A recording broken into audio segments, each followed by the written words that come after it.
Of all the 300 or more villages in Champagne, there's none more fascinating than Rilly-la-Montagne, where, thanks to the railway, which still runs through the village to this day, the early champagne makers could easily dispatch their wines and develop their sales. Today, one of the village's leading champagne companies is Champagne Roger Monceau. Bonjour, bienvenue au Champagne Roger Monceau. On voit mon village, Rilly-la-Montagne, au loin, là, à 10 km de Reims environ. Alors ici on se retrouve sur un lieu-dit qui s'appelle les Grosses Bornes. Alors les Grosses Bornes en fait c'est une parcelle de vigne qui vient de l'arrière-grand-père, Edmond Monceau, qui était lui principalement chef de cave. Alors mon grand-père René Monceau, qui avait aussi un petit peu de vigne, il était plutôt tonnelier. Il réparait des tonneaux pour les grandes maisons de champagne, il y avait un petit vignoble. Et c'est mon père, Roger, enfin notre père, parce qu'en fait j'ai 3 sœurs, dont Agnès est gérante avec moi. Et en fait, aujourd'hui, nous sommes tous les 4 associés de cette société familiale.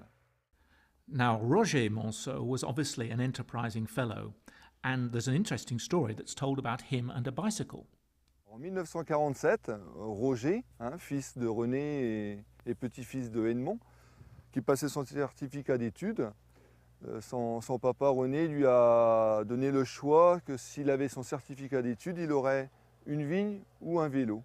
Et Roger, en fait, à son certificat d'études, il a choisi la vigne. Voilà. Et en fait, l'année suivante, avec la récolte, il a pu se payer son vélo. But Roger's ambitions went far beyond just buying himself a bicycle. Alors Roger et ses ambitions de vigneron, et avec sa première parcelle de vigne, il avait envie d'acquérir d'autres parcelles, dont il en a eu de son papa, de son grand-père. Et en fait, il a commencé à faire son champagne dans les années fin 50, tout début 60. Today, the family owns almost 13 hectares of vines, spread out over almost 80 different plots, and Patrick knows every single plot in the utmost detail. Nous, le Champagne Roger Monceau, on se situe entre Reims et Épernay, en montagne de Reims, sur des terroirs essentiellement premiers crus et grands crus de Champagne.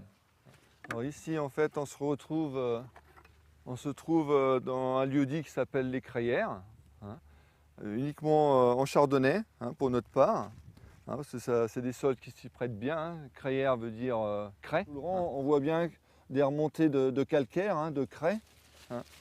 Cette craie, c'est vraiment de la craie, c'est même pas de la pierre, comme de la craie pour écrire au tableau, comme à l'école dans le temps, en fait. De plus en plus, on enherbe.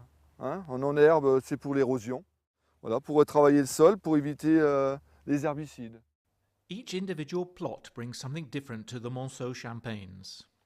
On le voit par la grosseur de son socle, l'âge de la vigne, là, cette parcelle a 45 ans.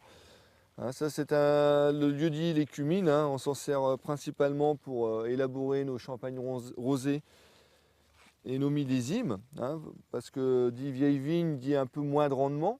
Puis ça donne aussi des raisins avec une maturité un peu plus importante. Alors pour le champagne rosé, c'est vrai qu'avec des raisins de vieille vigne, pour la coloration, avec la pellicule, la macération pelliculaire, en fait, et puis au niveau des arômes, on aura un peu plus de côté fraise, framboise, cassis. Voilà. With 80 different plots of vines to choose from, Patrick can blend champagnes of exceptional complexity.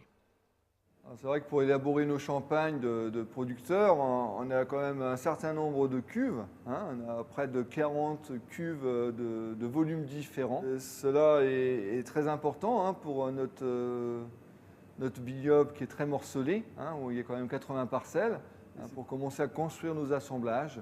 Il y a une certaine complexité entre le pinot noir qui apporte beaucoup de vinosité, la rondeur du meunier, c'est bien un fruit rouge mais plus en rondeur, et la minéralité du chardonnay, la fraîcheur, la finesse, l'élégance du chardonnay. Patrick is always busy developing new champagnes for the future. Alors depuis quelques années, on a réintroduit le fût, parce que c'était aussi un peu en hommage à mon grand-père René, qui était tonnelier, qui était passionné du bois. avec la première fermentation dans la barrique, hein, dans le fût. Et puis un vieillissement sur lie fine pendant 10 mois.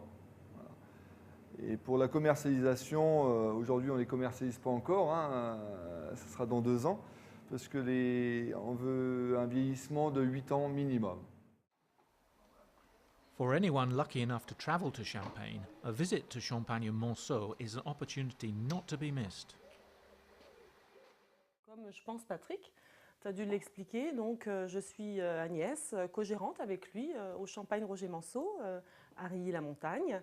Je m'occupe, moi, plus particulièrement donc, de toute la partie administrative, commerciale, accueil client, accueil téléphone. Vous pouvez, il n'y a pas de problème. Voilà. À leur disposition. Écoutez, je vous remercie, monsieur Charbonnier. Une bonne journée. Au plaisir. Au revoir, monsieur.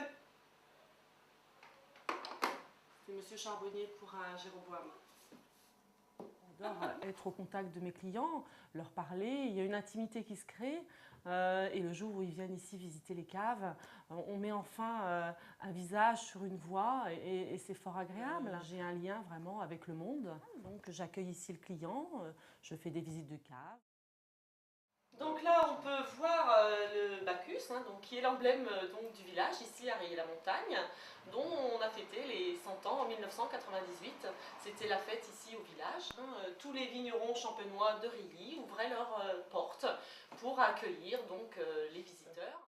Of course, the highlight of any visit is tasting the champagnes. Nous nous ferons un plaisir, Patrick et moi-même, de vous faire une visite de cave, ainsi que découvrir toutes nos différentes cuvées du champagne Roger Manceau, qui va du brut sans année au rosé, ainsi qu'un millésime. Il est bien.